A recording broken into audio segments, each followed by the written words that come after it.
Sa naunang video, na-discuss natin kung paano makita ang iyong traffic violation. Sa video na ito, i-guide ko kayo kung paano i-check ang litrato ng inyong violation. Ako nga pala si Sarah ng Elite Projects, your connection to the government. This video is sponsored by Almayan Pasta, the first Qatari pasta. Katulad sa naunang video, kailangan pa din natin i-access ang ating Metrash 2. Mag-login sa iyong Metrash, i-click ang Traffic Services, Violation Services, at i-click ang Violation Image. Kailangan ilagay ang buo at tamang detalye ng sasakyan na gusto mong i-check alinman sa private or company, at i-click ang Next. Lalabas ang detalye ng violation at makikita din dito ang litrato ng iyong violation. Halimbawa, road speed, lugar kung saan nagkaroon ng violation, at iba pa.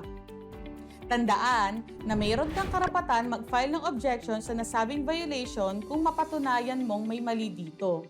Paano? Panoorin mo na ang susunod na video. May tanong ka pa ba?